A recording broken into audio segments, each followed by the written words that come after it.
Friends, સ્વાગત છે મારા વાનગી ખજાનામાં. હું ભાવનાબેન રાઠોડ.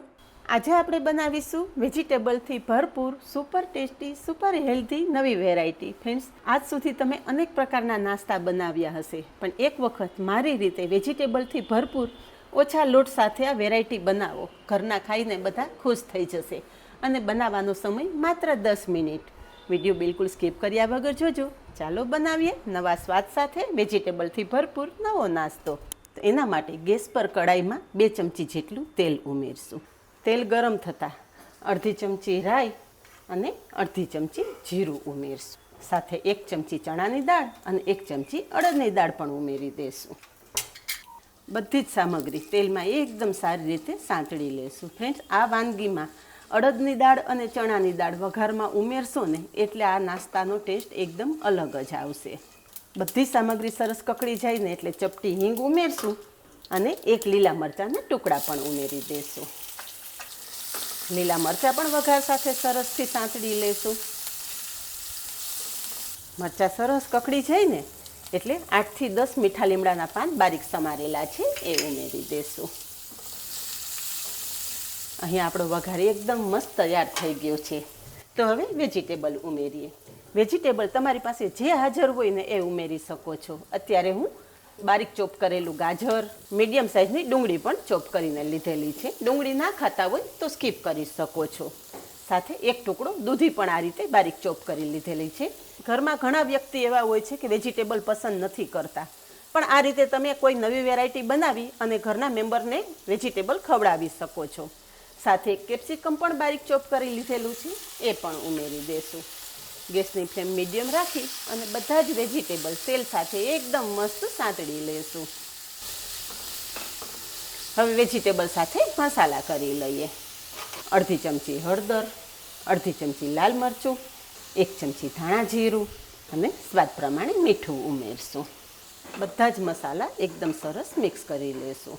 ફ્રેન્ડ્સ, આ રેસીપી આજે હું તમારી સાથે એકદમ નવી શેર કરું છું. વિડીયો પૂરેપૂરો જોજો અને પછી મને કમેન્ટમાં જણાવજો કે ક્યારેય તમે આ વાનગી બનાવેલી છે. અહીંયા આપણા વેજીટેબલ સરસ સંતળાઈ ગયા છે અને થોડા સોફ્ટ થઈ ગયા છે. તો વેજીટેબલને બાઇન્ડિંગ આપવા માટે બીજા કોઈ લોટનો ઉપયોગ કર્યા વગર અહીંયા મેં 1 કપ પૌવાને મિક્સરમાં પીસી લીધા છે, જે 1/3 કપ થયેલા છે. આ રીતે બારીક પીસી લેવાના. તો પૌવાનો પાવડર આપણે અત્યારે કડાઈમાં ઉમેરી દઈશું. અને પૌવાને સરસ બાઇન્ડિંગ મળે ને એ માટે આપણે 3 ચમચી જેટલો ચણાનો લોટ પણ ઉમેરી દઈએ. બંને લોટ વેજીટેબલ સાથે એકદમ સરસ શેકી લેશું. ફ્રેન્ડ્સ, આ રીતે તમે રેસીપી બનાવી અને બાળકોને લંચ બોક્સમાં પણ આપી શકો છો. હવે અહીંયા જુઓ કે બધા વેજીટેબલ સાથે મિક્સ કરેલી બંને સામગ્રી એકદમ મસ્ત સંતળાઈ ગઈ છે. હવે પાણી ઉમેરશું.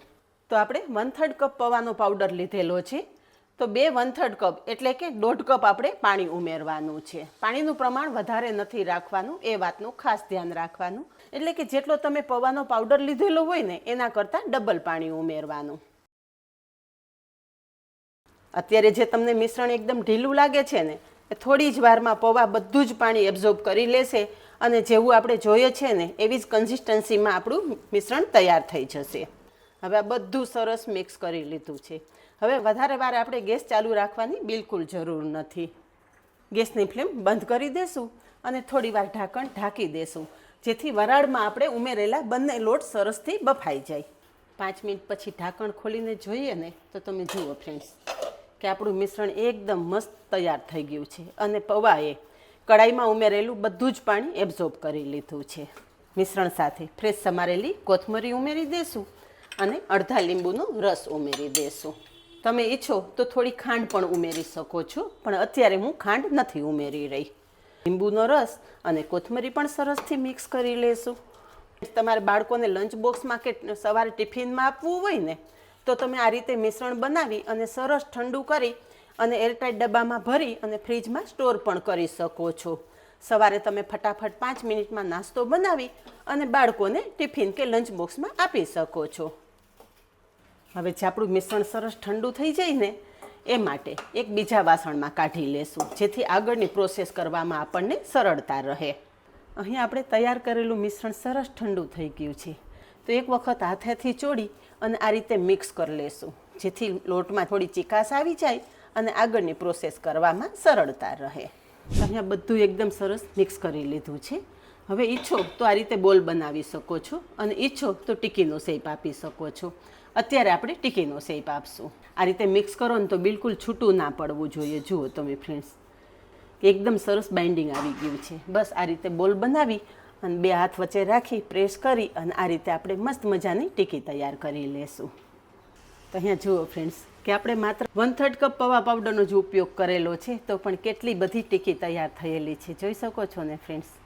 તમે ઈચ્છો ને તો રાત્રે આ ટીકી તૈયાર કરી શકો છો અને સવારે સેલો ફ્રાય કરીને બાળકોને ટિફિનમાં પણ આપી શકો છો. હવે ચાલો આગળની પ્રોસેસ કરી લઈએ. તો આ હેલ્ધી નાસ્તો આજે આપણે સેલો ફ્રાય કરશું. ગેસ પર પેનમાં માત્ર 2 ચમચી જેટલું તેલ ઉમેરશું. તેલ ગરમ થાય ને એટલે 1 ચમચી જેટલા તલ ઉમેરી દઈશું અને બસ તરત જ તૈયાર કરેલી ટીકી આપણે સેલો ફ્રાય કરવા મૂકી દઈશું. તલ ઉડે એટલે ટીકી જાળવીને મૂકવાની. એકી સાથે કઢાઈમાં જેટલી ટીકી આવે ને એટલી ટીકી ઉમેરી દેવાની. પૌવાનો પાવડર અને બેસન આપણે વેજીટેબલ સાથે ઓલરેડી કૂક કરી લીધેલા છે, એટલે ખાલી ઉપરથી ગોલ્ડન કલર આવે ને ત્યાં સુધી જ આપણે આ ટીકીને સેલો ફ્રાય કરવાની છે. થોડી વાર થાય એટલે આ ટીકી બધી આપણે આ રીતે પલટાવી લઈશું. તો જોયું ને ફ્રેન્ડ્સ કે માત્ર આપણે 3 થી 4 ચમચી તેલમાં જ આ નાસ્તો તૈયાર કરેલો છે. એટલે આ નાસ્તો ટેસ્ટી તો બને જ છે, સાથે સાથે સુપર હેલ્ધી પણ બને છે.